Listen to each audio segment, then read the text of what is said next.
Assalomu alaykum. Ekran oldidagi kompyuter havaskorlari ham o'qirmanlar.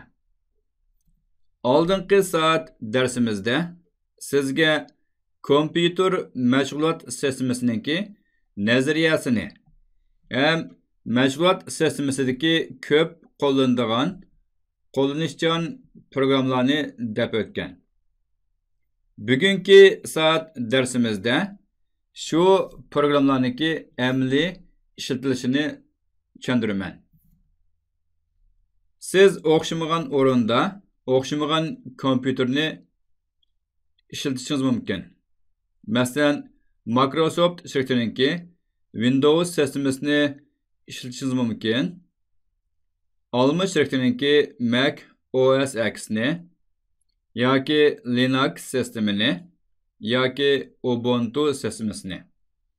Mayli qaysi sistemini ishlating, odatda kompyuter mashg'ulot sistemasida ko'p ishlatiladigan programmalar bo'ladi. Shu programmalarni siz qanday ishlatishni bilishingiz kerak. Masalan, tuvandagi shu ekranda degandek,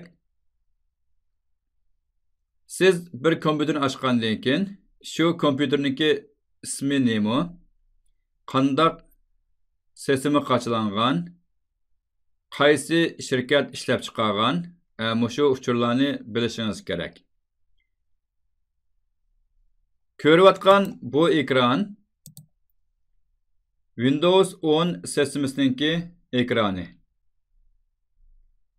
Ekranninki asli qismidagi shu ko'ringan qismini buni vazifa qismi deymiz. Ya'ni inglizcha buni biz task bar deymiz. Siz ijro qilgan programmalar shu yerda ko'rildi. Ondan mavi sol tarafdagi Windows ko'zniki bor. Buni inglizcha start menu deymiz. Ya'ni Windows'niki tizimligi. Ondan ko'rayotgan mavi sol tarafdagi har bir rasmlik belgilar bu har bir programmaga vakillik qildi. Masalan, biz shu sistemaningki qandaq sistema ekanligini bilmoqchi bo'lsak, bu yerdagi izlash ko'znikiga biz system information, ya'ni sistem uchuri deb bassak, Windows sistemasidagi sistem uchur ko'znikiga chiqadi. Shu ko'znakda siz har xil uchurlarni ko'ra olasiz. Masalan, OS name degani shu sistemadagi mashg'ulot sistemasining ismi Microsoft Windows 10 Pro, Microsoft Windows 10. Buni ishlab chiqargan shirkat, ya'ni OS Manufacturer, Microsoft Corporation, ya'ni Microsoft shirkati. İşlab chiqargan marka Dell. Bu sistemaniki modulsi Dell Inspiron degan modul. Uningdan boshqa tuvanga qarasangiz, bu sistemaga qachilangan ichki saqlag'ich RAM 8 GB. Ondan sistemaniki batchning ismi Page File Checkit SYS. Buning sig'imi 1.25 GB. Shu orqali siz sistema uchini ko'ra olasiz. Agar kompyuterniki ismini ko'rmoqchi bo'lsangiz, ustidagi this PC degan shu belgida tizginakniki, ya'ni mousening o'ng tarafini cheksangiz, mouse tizimlik chiqadi. Bu tizimlikdan eng ostidagi properties, buning ma'nosi xosligi degan gap. Buni olsangiz, masalan, mavi sistema Windows 10. Bu sistemaniki kompüterin ismi mana. Computer name. Mavi desktop. Mavi ismi.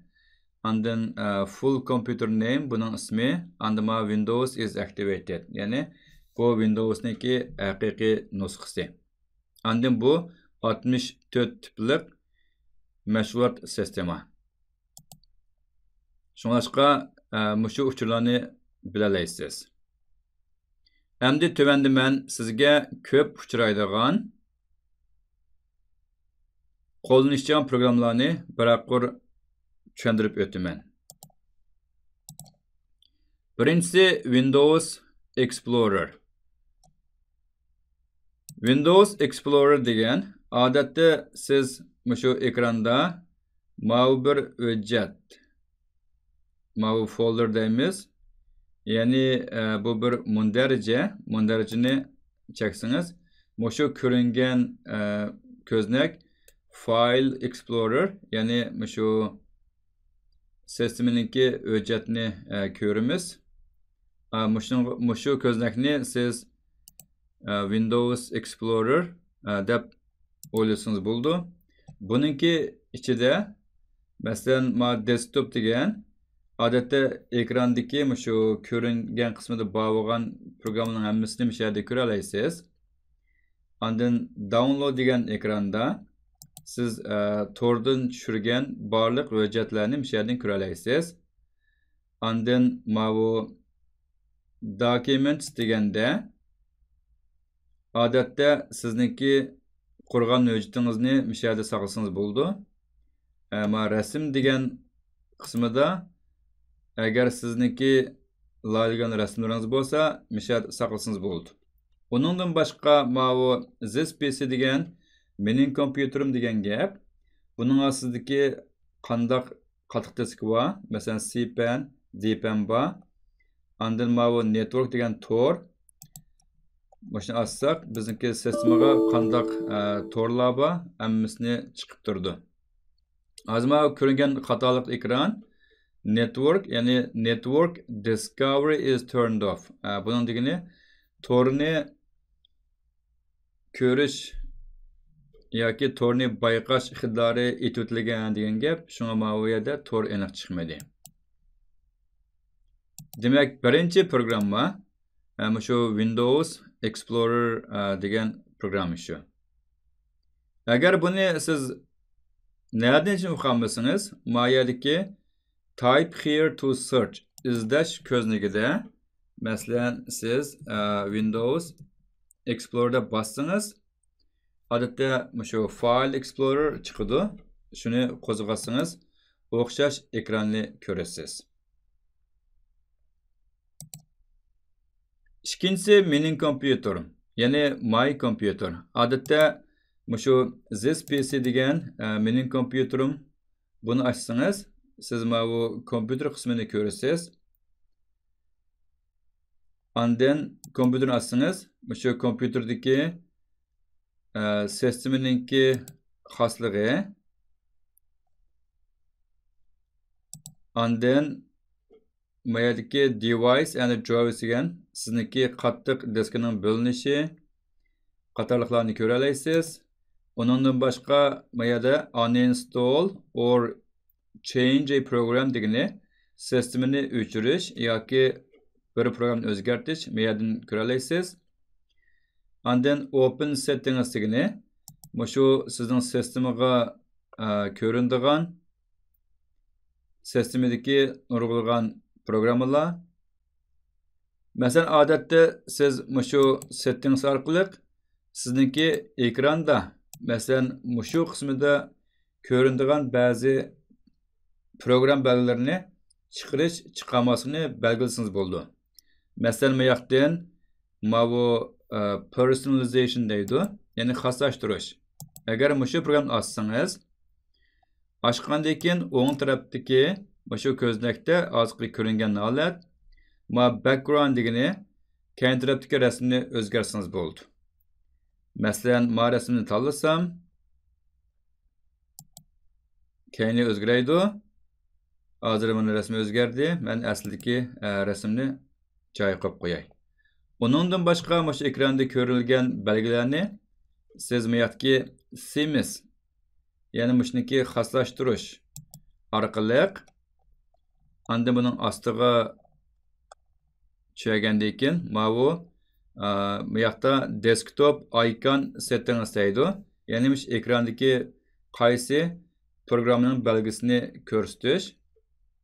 Shuni bassangiz, shu ko'ringan belgilarni chiqarish yoki yoshirishni siz qilaysiz.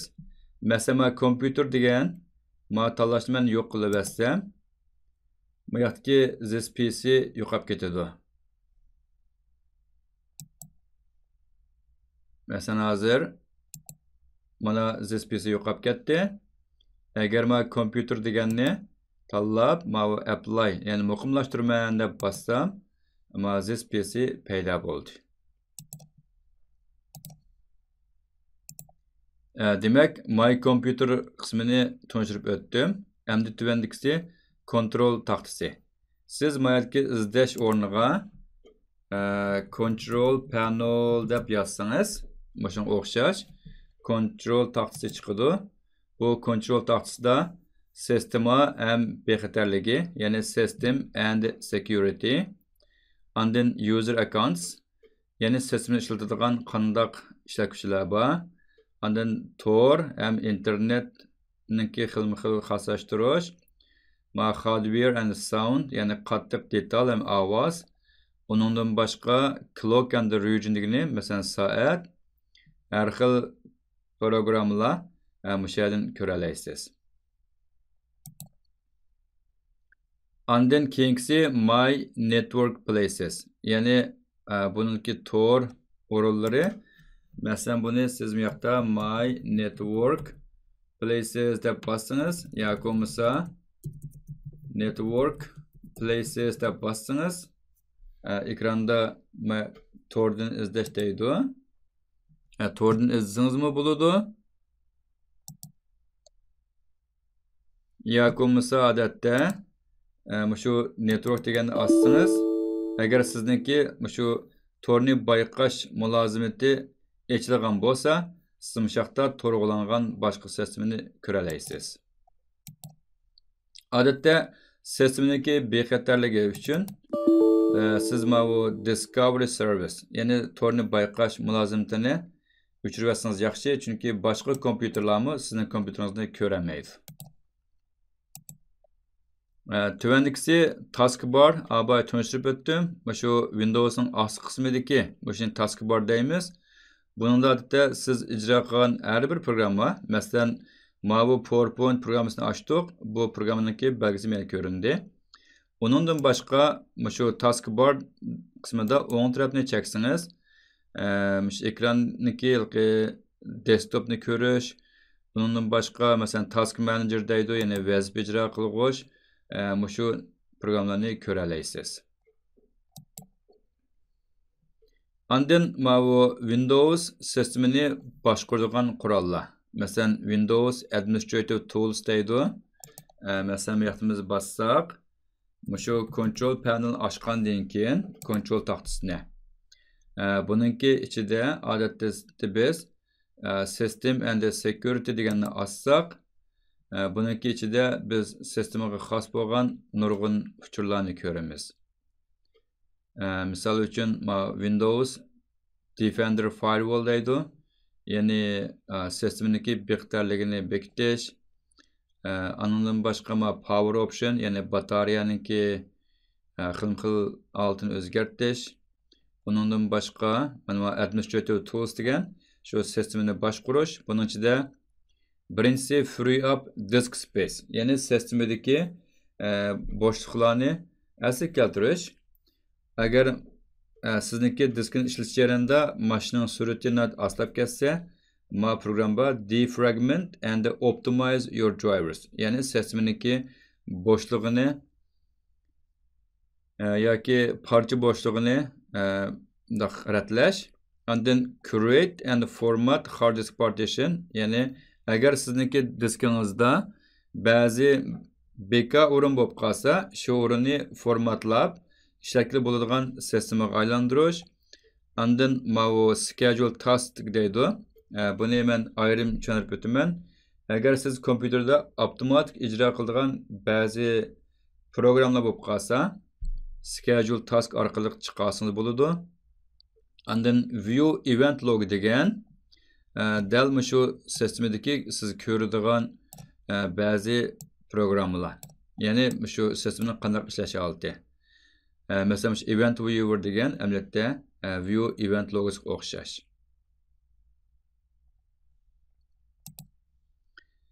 Tuvandikisi services. Odatda siz kompyuterga mashg'ulot sesimizni qashlagandan keyin yoki boshqa sesimizni qashlagandan keyin sizningki kompyuterning old tarafida nurg'unlagan mulozimat programmasi ishlaydi. Masalan, siz shu izlash o'rniga services deb bossangiz, odatda sistemada hozir ishlayotgan nurg'unlagan mulozimatchi programmalarni siz ko'rasiz. Odatda agar siz bu programmalarning nimaga ishlayotganligini bilmasangiz, menimcha buningni chaqilmagingiz yaxshi. Agar siz ba'zi programmalarning nimaga ishlayotganini bilmasangiz, balkim siz kompyuteringizdagi muqimligini buzib qo'yishingiz mumkin. Shu Windows'ningki keyin tarafida ishlayotgan nurg'unlagan mulozimatchi programmalar.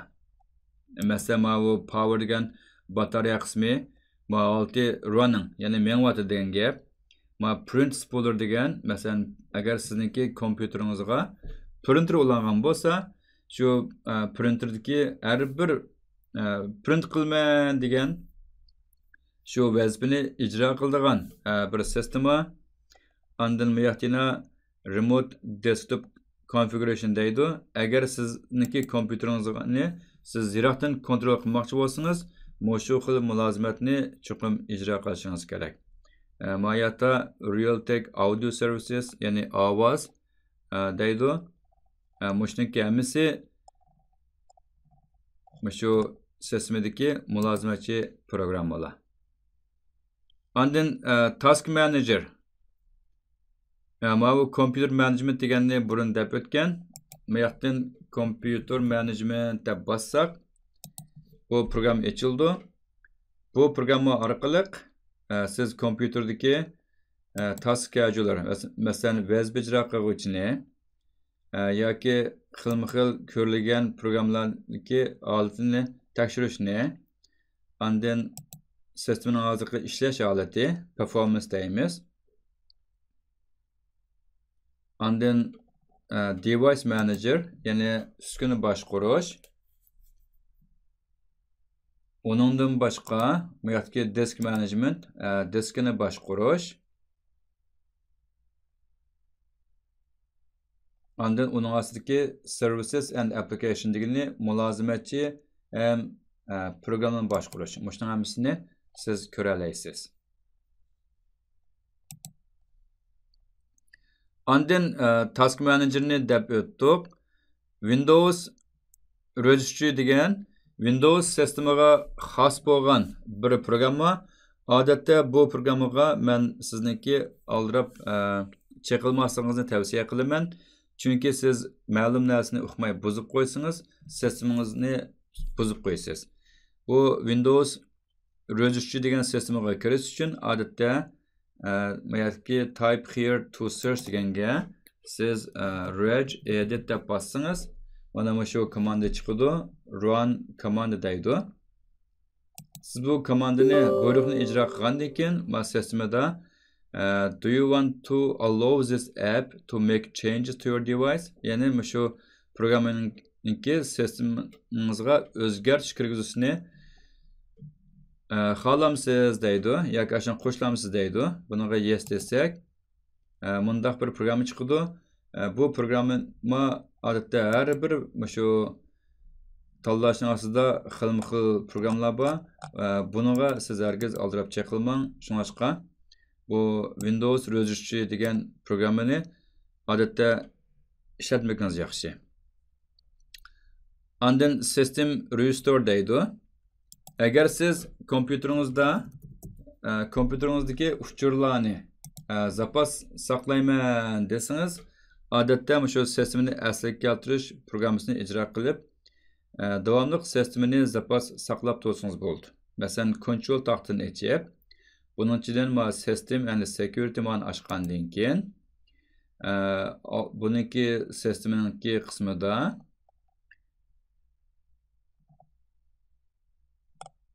odatda shu sistemni asliga keltiradigan tanlash bo'ladi. Mana backup and restore deydi. Shu backup and restore'ni ochgandan keyin sizga programma chiqib berdi. Masalan, create a system image degani sistemningki uchurni zapas saqlash yoki sistemni bir zapas saqlab qo'yish degan gap yoki zapas saqlash hujjati qurish. Ikkinchisi create a system repair disk degani sistemini mundaq agar buzilib qolsa o'ngshaydigan bir diskka yasash degan gap. Buni o'zingiz to'rdan ko'rib olsangiz bo'ldi. Ondan mana bu remote desktop deganni oldida deb o'tdik. Agar sizningki kompyuteringizni boshqa birisi ko'makchi bo'lsa yoki siz yiroqdagi bir kompyuterni ochmoqchi bo'lsangiz, odatda Windows Remote Desktop degan bir program bor. Remote Desktop Connection degan.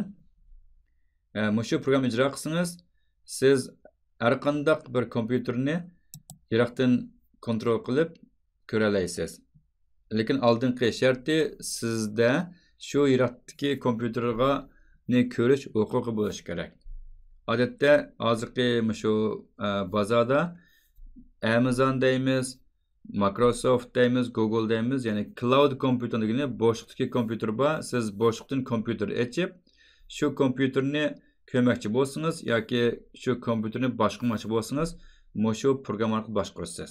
Ya'ni bu yoqqa yiroqdagi kompyuterniki ismini kirgizasiz, ondan sizning shu kompyuteringizga akkauntingizning ismini kirgizasiz, maxfiy nomerini kirgizib, bu yoqdagi connect deganni bossangiz, shu sistemaga ulaysiz. Men keyingi soatda buni tushuntirib o'taman.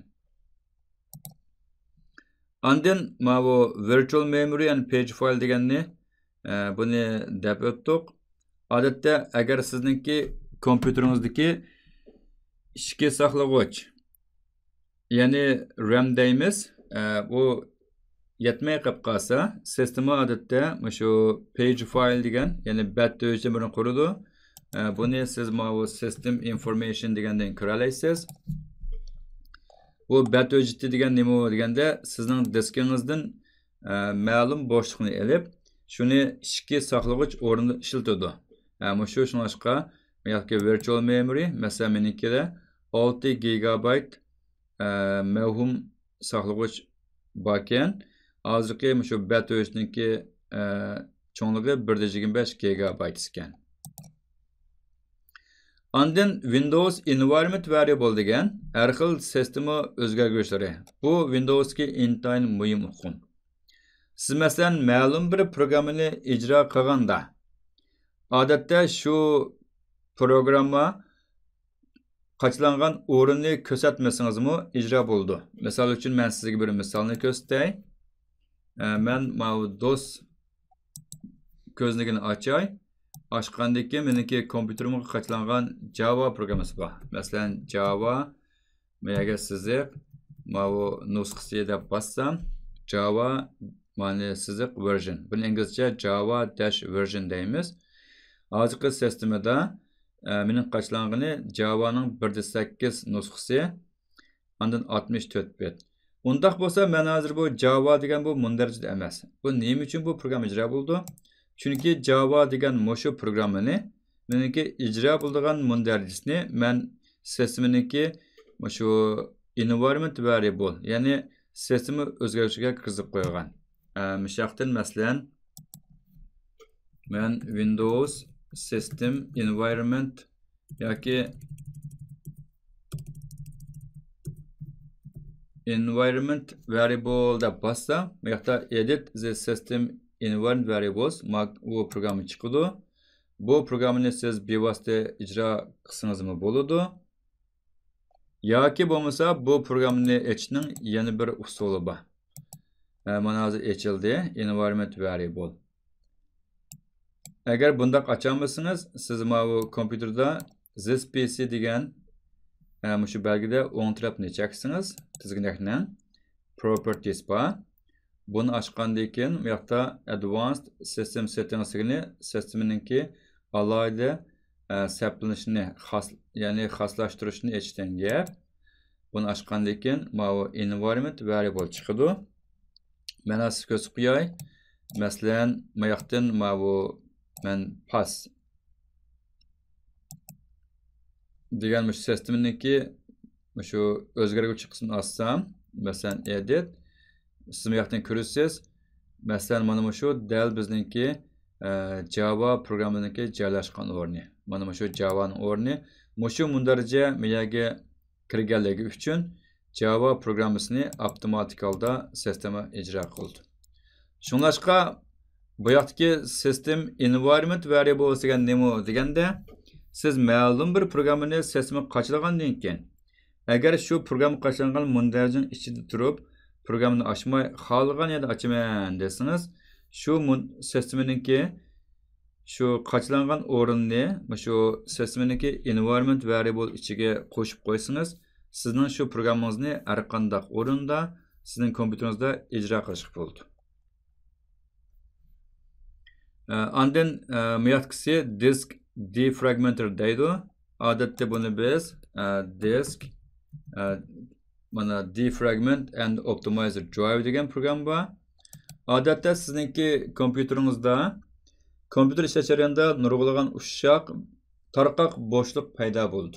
Siz shu bo'shliqni pokiz tozalab kompyuteringiz sig'imini asliga keltiray yoki oshiray deb o'ylasangiz, shu defragmentation degan programni ochsangiz, bu yerdan chiqadi cpan yo dpan. Siz cpan tanlamsiz, dpan tanlamsiz.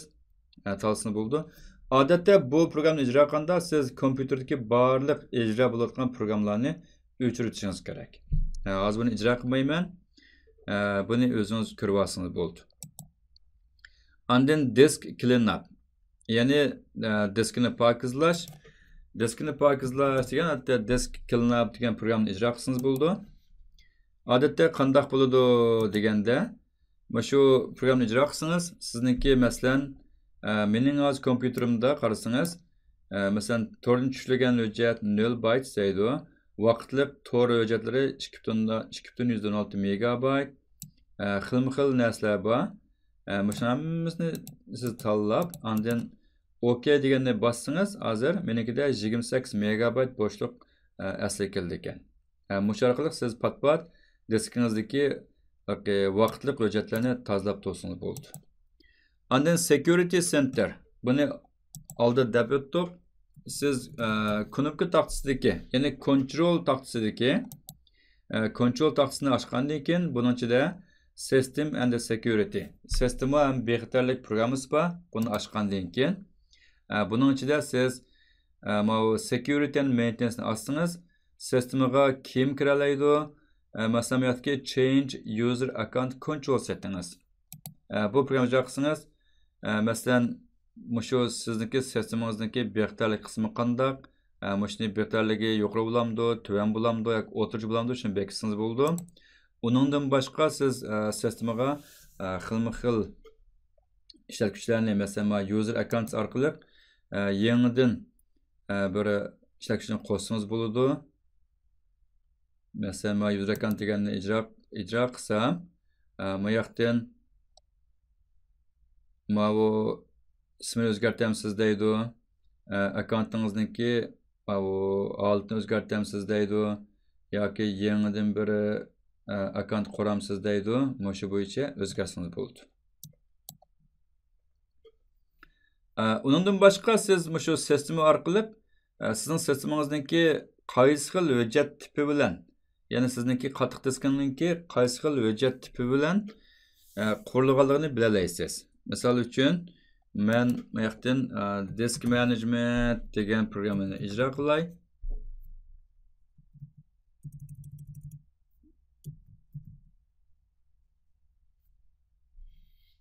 Create and format hard disk partitions deydi. Yana sizga eskartib o'tay, siz agar kompyuterningki shu butun qurilmasini obdan bilmasangiz, hargiz format programmasini ijro qilmang. Chunki diskni agar siz formatlasangiz, u chaqda diskniki qattiq diskdagi uchurlarni yuvib tashlaysiz. Masalan, hozir meningda ko'rib turibsiz, men disk management, ya'ni diskni boshqarish programmasini qo'zg'atdim. Buningki C diskining o'zi hujjat qismi NTFS. Masalan, yoki file system degan dal hujjatniki tipi bo'ladi. Masalan, NTFS, ya'ni tor hujjat holida saqlangan, buningki cpanning umumiy sig'inmanchilik, boş sig'inmanchilik 86% sig'imi bekor deganni bildirdi. Mushu orqali siz sistemani ishlatasiz. Demak, sizga shu bugungi soatdagi darsda men har bir anli qo'llanishchan programmalarni ishlatdim, ham ko'rsatib o'tdim. Siz kompyuterni bemalol ishlatish uchun har bir xil programma ham uning rolini cho'qim bilishingiz kerak. Men bir qism programmalarni yana keyingi soatdagi darsda tafsili tushuntiraman. Bugungi dars mushu yerda oyoqlashdi. Darsni ko'ngil qo'yib anglag'ingizga ko'p rahmat.